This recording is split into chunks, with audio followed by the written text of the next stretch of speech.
بسم الله الرحمن الرحيم. السلام عليكم ورحمة الله وبركاته. الحمد لله رب العالمين، والصلاة والسلام على أشرف الأنبياء والمرسلين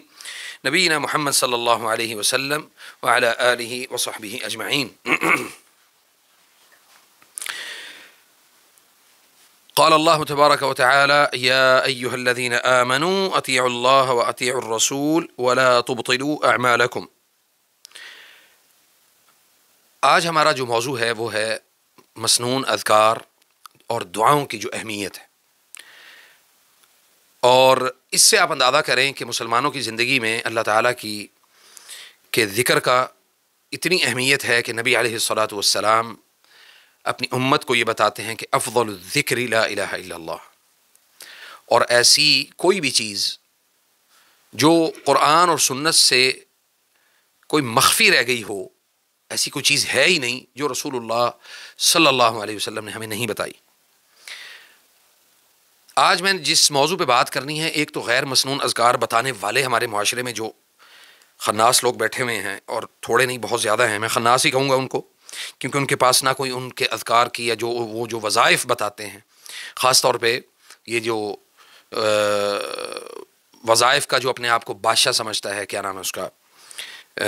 چغتائی، طارق چغتائی، جس نے اندھیر نگری جو ہے نا وہ پاکستان کے معاشرے میں مچائی ہوئی ہے، اور لوگوں کو اس ایسے ایسے اذکار اور ایسے ایسے وظائف اور ایسی ایسی چیزوں کے اوپر لگایا ہوا ہے کہ جس کی وجہ سے مسنون اذکار کی جو اہمیت ہے وہ ختم ہو گئی۔ تو مسلمانوں کی زندگی میں دعاؤں اور اذکار کی جس قدر اہمیت ہے، اسی قدر اس بات کو بھی صرف مسنون اذکار اور دعاؤں کے ذریعے سے مکمل کیا جا سکتا ہے جو رسول اللہ صلی اللہ علیہ وسلم نے ہمیں بتائی ہیں۔ غیر مسنون دعا اور اذکار، ان کو ایک صحیح مسلمان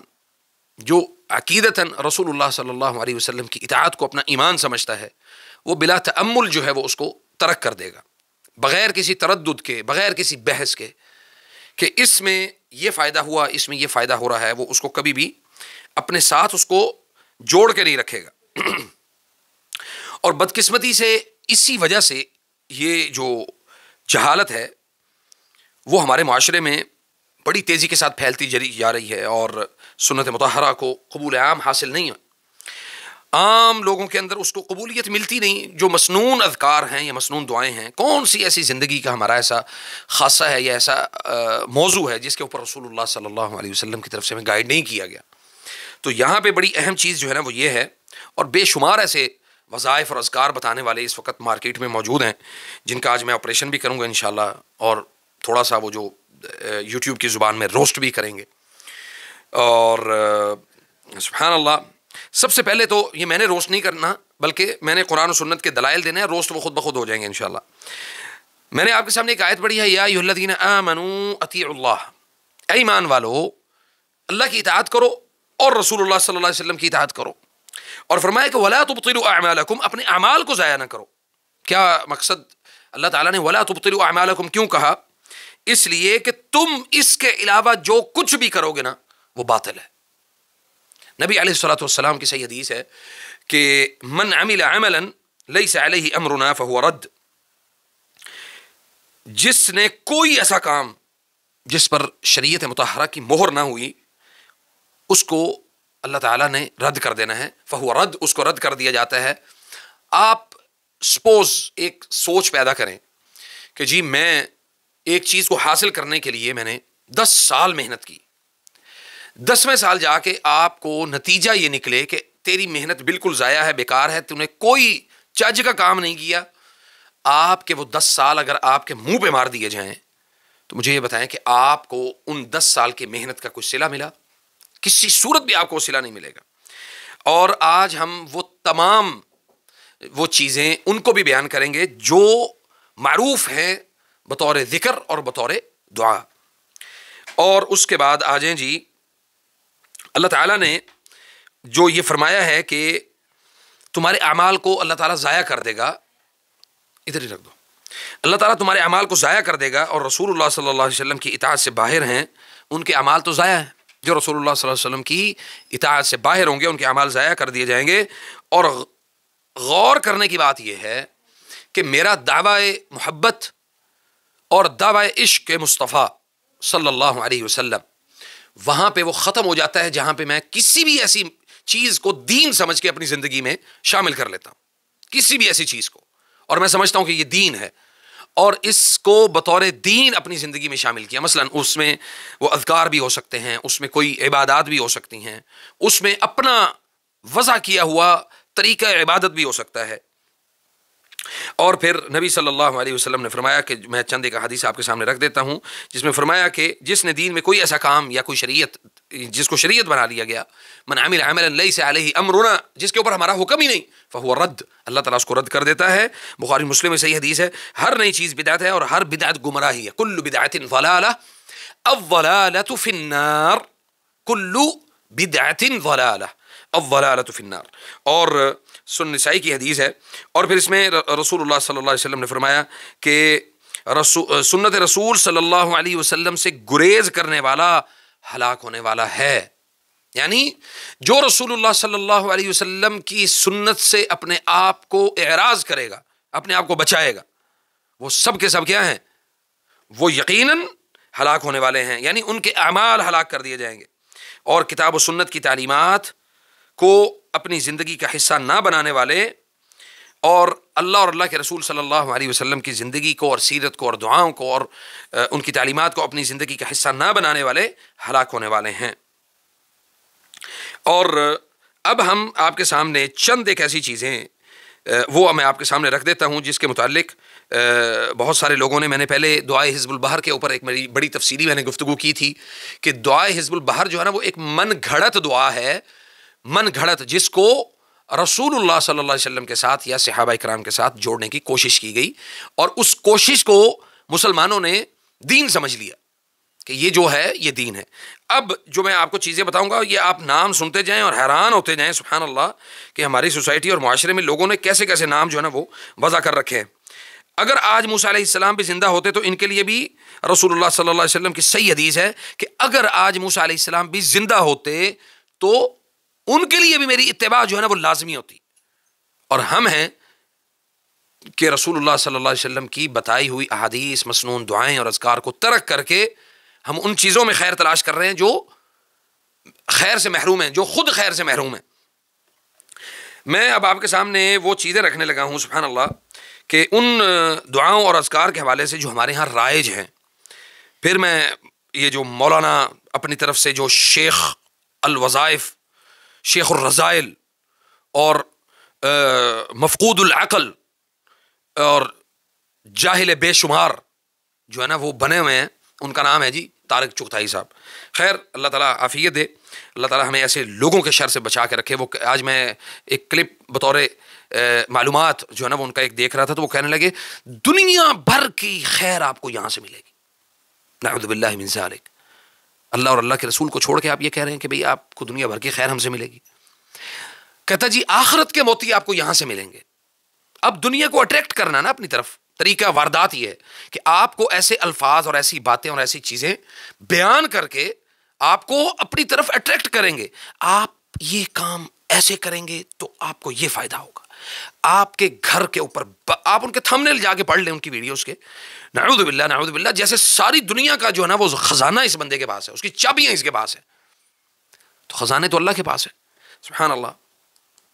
تو میں جو یہ بات کر رہا تھا کہ انہوں نے جناب پہلے میں آپ کو وہ جو دعائیں معروف ہیں نا ہمارے معاشرے میں، جس کے اوپر لوگوں کی زندگیاں رچ بس گئی ہیں، صحیح جو دعائیں ہیں وہ ان کو لوگوں نے ترک کر دیا، صحیح چیزوں کو ترک کر دیا، اور اس کے بدلے میں ہمیں کیا ملا؟ جب یاد رکھیں جب بھی بدعت آئے گی اصل جو ہے نا وہ دفن ہو جائے گی۔ اصل کیا تھا؟ اصل تھا قرآن و سنت،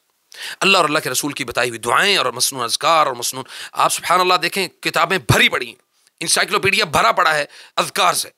رسول اللہ صلی اللہ علیہ وسلم نے ہمیں صبح و شام کے اذکار بتائے، وہ ہم کرتے ہی نہیں، ہمیں اس چیز کا ادراک ہی نہیں ہے۔ خیر، اس کے بدلے میں جب سنت چلی گئی تو اس کے بدلے میں کیا چیز آئی ہے جی؟ اب آپ دیکھیں ذرا کہ مثلا دعا سریانی، دعائے جمیلہ، دعائے حبیب، دعائے امن، دعائے مستجاب، دعائے نور، دعائے نصف شعبان، دعائے حزب البحر، دعائے عکاشہ، دعائے گنج العرش، دعائے بیض، دعا منزل، عہد نامہ، قصیدہ غوثیہ، شش قفل، اچھا جی یعنی 6 تالے، ہفت ہیکل، درود تاج، درود لکھی، درود اکبر، درود تنجینہ، درود مقدس، درود ماہی وغیرہ، یہ سب ایسے اذکار ہیں جو سنت رسول صلی اللہ علیہ وسلم سے ثابت نہیں ہے، لیکن اس کے باوجود یہ ہماری زندگیوں کے اندر ایسے گھل مل گئے ہیں کہ ہم ان کو چھوڑنے کے لیے تیار ہی نہیں ہیں۔ اور لوگ کہتے ہیں جی ہم پڑھتے ہیں ہمیں بڑا فائدہ ہوتا ہے۔ کیوں فائدہ ہوتا ہے؟ فائدہ کا سوچ لیں کہ آپ کو فائدہ کیوں ہوتا ہے؟ کیونکہ جہاں بدعت آ جائے گی، اللہ کے دین میں نئی چیز آ جائے گی، شیطان وہاں پہ آپ کے معاملات میں آپ کے لیے آسانیاں پیدا کرنے کی پوری کوشش کرے گا کہ چلو جی اس بندے کا، چلو یہ اصل سے ہٹ کے نقل کے اوپر تو ڈٹا ہوا ہے نا، اب وہ جو ڈٹا ہوا ہے وہ کہے گا جی میرا تو ایمان ہے بھائی، آپ جو مرضی بات کریں۔ لوگوں نے اس کے اوپر بڑی عجیب و غریب جو ہے نا وہ مجھے دعائے حزب البحر کی اس کے اوپر کمنٹس بھی کیے تھے، بڑے گندے اور قبیح قسم کے، مجھے میری جوتی کو بھی پرواہ نہیں ہے ایسے کمنٹس کی۔ تو اللہ تعالیٰ ہمیں ان چیزوں سے محفوظ فرمائے، ایسی چیزیں جو قرآن و سنت سے ہمیں باہر نکالیں۔ اور پھر آگے آ جائیں کہ مسنون ادعیہ اور اذکار، مثلا تلاوت قرآن، تسبیح، تقدیس، تکبیر، تحمید، تحلیل، نماز، روزہ، زکوٰۃ وغیرہ طاق نسیاں بن کر رہ گئے ہیں۔ یعنی ان سب چیزوں کو ہم نے اٹھا کے ایک سائڈ پہ رکھ دیا، اور ہمارے گھروں میں جو کتابیں ہمیں ملتی ہیں وہ کون سی ملتی ہیں؟ کنز الاعمال، کنز الایمان، ٹھیک ہے جی، من گھڑت احادیث، من گھڑت قصے اور کہانیوں سے بھری ہوئی کتابیں۔ پھر آگے آ جائیں، ہمیں وہ چیزیں ملتی ہیں کہ جن کا اللہ اور اللہ کے رسول کے ساتھ تعلق ہی کوئی نہیں۔ ہم نے وہ چیزیں اخذ کی ہوئی ہیں جو اولیاء کرام سے ہمیں ملی، اللہ کے ولیوں سے ملی، ہم نے ان کو دین بنا کے پیش کر دیا، حالانکہ وہ کسی صورت بھی دین نہیں ہو سکتا۔ اچھا جی، غیر مسنون ذکر کے حوالے سے ایک اور بھی جو ذکر ہے وہ یہاں پہ اللہ یا اللہ کا ذکر بھی ہے۔ اس کے بارے میں وضاحت کرنا میں ضروری سمجھتا ہوں کہ کیونکہ رسول اللہ صلی اللہ علیہ وسلم کی سنت مطہرہ اور اس کے بعد خلفائے راشدین اور دیگر اصحاب رضوان اللہ تعالی علیہم اجمعین سے ایسا کوئی بھی عمل اللہ کا ذکر کرنا کہیں بھی ثابت نہیں ہے۔ اب یہاں پہ اللہ کے ذکر کے حوالے سے بہت سارے فقہاء اور عزام میں سے کسی کے قول و فعل سے صرف اللہ یا اللہ کے ذکر کا کوئی ثبوت نہیں ملتا۔ اس غیر مسنون ذکر کی دعوت دینے والے گروہ کی تعلیمات کا سب سے خطرناک پہلو یہ ہے کہ اس کے ذریعے انسان آہستہ آہستہ اپنے صحیح عقائد سے باہر نکل جاتا ہے، عقیدہ جو قرآن و سنت کا ہے اس سے باہر چلا جاتا ہے۔ اور پھر اس کے بعد یہ ہوتا ہے کہ اس کو یہ کہا جاتا ہے کہ تیرا دل جو ہے نا وہ تیرا دل ذکر کرے گا، اور سوتے جاگتے، چلتے پھرتے، اٹھتے بیٹھتے، کھاتے پیتے اللہ کا ذکر کرنے لگنا، تیرا دل ذکر کرنے لگ جائے گا تو تجھے بہت فائدہ ہوگا۔ اور جناب اس کے بعد پھر جو ہے وہ آہستہ آہستہ کر کے وہ کہتے ہیں جی اللہ کی ذکر سے اپنے دل کو ضربوں سے اللہ تعالیٰ کو معاذ اللہ اپنے جسم میں سرایت کرنے یا ضم کرنے کی تعلیمات دی جاتی ہے۔ یعنی حلول، عقیدہ جو حلول ہے نا وہ یہیں سے نکلا تھا۔ اور صوفیاء کرام کی نظروں میں، جو صوفیاء کرام ہیں ان کی نظروں میں یہ عقیدہ حلول، یعنی اللہ تعالیٰ آسمان عرش سے، عرش معلیٰ سے اللہ تعالیٰ زمین پر آ جاتا ہے، نعوذ باللہ، اور پھر اس کے بعد انسان کے جسم میں داخل ہو جاتا ہے، اور پھر انسان کا ہاتھ بھی خدا ہے، ناک بھی خدا ہے، نعوذ باللہ، اس کا جسم، اس کا سونا، اس کا اٹھنا بیٹھنا، سب یہ خدا ہے۔ تو میرا یہاں پہ پھر ایک صوفیاء کرام اور ایسے بد عقیدہ لوگوں سے یہ سوال ہے کہ کیا پھر نعوذ باللہ آپ اللہ تعالیٰ کو ہر وقت اپنے ساتھ اگر رکھتے ہیں، واش روم میں بھی لے کے جاتے ہیں آپ؟ ٹھیک ہے، اور نعوذ باللہ یہ بہت سارے یہ وہ سوالات ہیں جی، یہ سوالات بنتے نہیں ہیں، کیونکہ اس سے مزید عقیدے کے خراب ہونے کی جو ہے نا وہ نشانی ہے کہ انسان کا مزید عقیدہ خراب ہو سکتا ہے۔ تو اللہ کے ذکر کی مجالس میں دوران ذکر نہ صرف رسول اکرم صلی اللہ علیہ وسلم کی زیارت کروانے کا دعویٰ کیا جاتا ہے، اور یہ انتہائی غلط بات ہے، انتہائی قبیح بات ہے، بلکہ ذکر قلبی کو بیت المعمور یعنی بیت اللہ شریف سے اوپر جہاں پہ فرشتے جو ہے نا وہ طواف کر رہے ہیں، وہ ان کو کہا جاتا ہے کہ آسمانوں یعنی برابر آسمانوں والے گھر میں فرشتوں کا طواف کرتے ہیں، وہاں تک پہنچنے کا لوگوں کو یہ قصہ بھی سنایا جاتا ہے کہ آپ اگر اللہ کا ذکر کرو گے تو آپ بیت اللہ شریف سے اوپر بیت المعمور تک آپ پہنچ جاؤ گے۔ اور پھر یہ بھی کہا جاتا ہے اس حوالے سے کہ اگر 60 سال تک، اور یہ رسول اللہ صلی اللہ علیہ وسلم کی طرف نعوذ باللہ من ذالک جھوٹی بات جو ہے نا وہ منسوب کی گئی ہے، کہا گیا ہے اس میں کہ رسول اللہ صلی اللہ علیہ وسلم نے فرمایا ہے کہ اگر 60 سال تک ذکر قلبی نہ ہو تو رسول اللہ صلی اللہ علیہ وسلم اس کو اپنی امت سے خارج کر دیتے ہیں۔ لا حول ولا قوت الا باللہ۔ ٹھیک ہے جی. اب رسول اللہ صلی اللہ علیہ وسلم اپنی امت سے خارج کر دیتے ہیں. ان کا یہ عقیدہ بھی ہے کہ مرنے کے بعد ذاکر قلبی سے منکر نکیر سوال جواب نہیں کرتے. بھائی یہ ایسا کہاں پہ لکھا ہے؟ کون سی حدیث ہے؟ کون سا ایسا آپ کے پاس ایسا عمل موجود ہے کہ جس کی وجہ سے آپ یہ بات کر سکیں؟ خیر، انہوں نے طارق چغتائی صاحب نے پھر کیا کیا، اور یہ بنیاد اس بندے نے ڈالی. میں اس لیے یہ سارا جو ہے نا آپ کے سامنے بیان کر رہا ہوں. اس بندے نے کیا کیا کہ آپ کو مثال کے طور پہ میں اپنی بات کروں کہ جب میں اس فیلڈ میں جب آیا نہیں تھا تو میں ان کے جو ہے نا تھم نیل دیکھ کے ویڈیوز کے، تو میں دیکھ کے بڑا حیران ہوتا تھا کہ یار یہ ایسے ایسے بندہ یہ ذکر بتا رہا ہے اور ایسے ایسے معاملات بتا رہا ہے، یقیناً کچھ نہ کچھ اس کے پیچھے ہوگا. اس بندے کا کوئی مطلب بہت بڑی تپسیا کی ہوگی اس نے، اور بہت زیادہ اس نے محنت کر کے جو ہے نا وہ ذکر حاصل کیا ہوگا. کیونکہ میرے والد صاحب بھی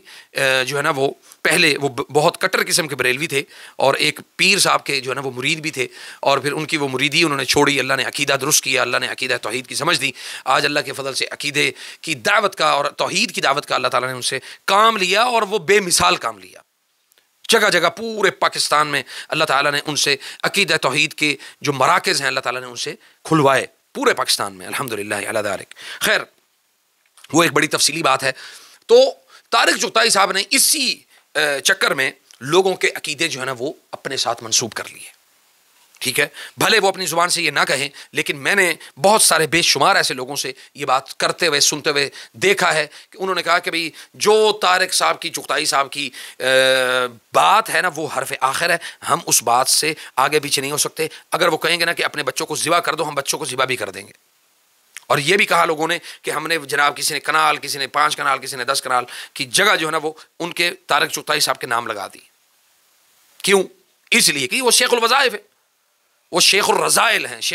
مطلب وہ ایسا خناس انسان ہے جس نے سنت کے اوپر جو ہے نا وہ نقب لگائی ہے اور سنت کو تباہ کرنے کی کوشش کی. وہ صرف ایک ایسا نہیں، اور بہت سارے ایسے بے شمار لوگ ہیں جنہوں نے یوٹیوب کو بھر دیا ہے ان من گھڑت وظائف اور من گھڑت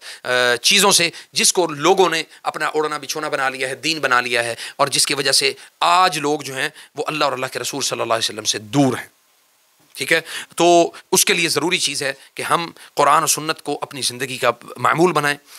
وہ اذکار اور وہ دعائیں جو آپ کو بیان کی جائیں، آپ کو بتائی جائیں، ان کو اپنی زندگی کو حصہ. وظائف اصل وہ ہیں جو قرآن و سنت کے مطابق ہوں. میں نے بے شمار وظائف بتائے ہوئے ہیں، بے شمار وظائف ہیں، بے شمار قرآن کریم کی آیات جو ہے نا وہ میں نے بتائی ہوئی ہیں. الحمدللہ لوگوں کو اللہ کے فضل سے اس سے بھی فائدہ ہوتا ہے. اب اس کا ہرگز یہ مطلب نہیں ہے کہ جو میں نے بتایا ہے وہ میں نے اپنی مرضی سے بتایا ہے، اپنی مرضی سے کچھ نہیں بتایا. وہ کہتے ہیں جی میرا اس کے اوپر ایسا زبردست تجربہ ہے، میں آپ کو کیا بتاؤں، یہ تالا ہے، اس کو کھولیں گے 7 دفعہ اس طرف گھمائیں، 7 دفعہ اس طرف گھمائیں. سورۃ کوثر کا جو ہے نا وہ 129 دفعہ کا کوئی مجرب وظیفہ انہوں نے بتایا ہوا تھا.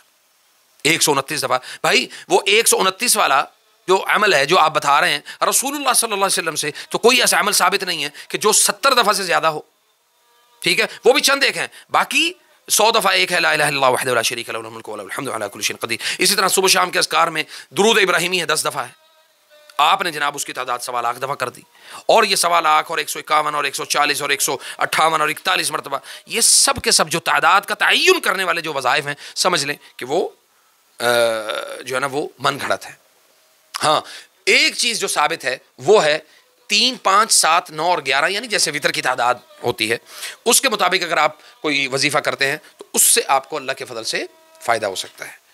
اللہ تعالیٰ ہمیں عمل کی توفیق عطا فرمائے اور ایسے وظائف کو ترک کرنے کی توفیق عطا فرمائے جو قرآن و سنت کے منافی ہیں، اور اللہ تعالیٰ ہمیں قرآن و سنت کو سمجھنے کی توفیق عطا فرمائے. فجزاکم اللہ خیر، والسلام علیکم ورحمۃ اللہ وبرکاتہ.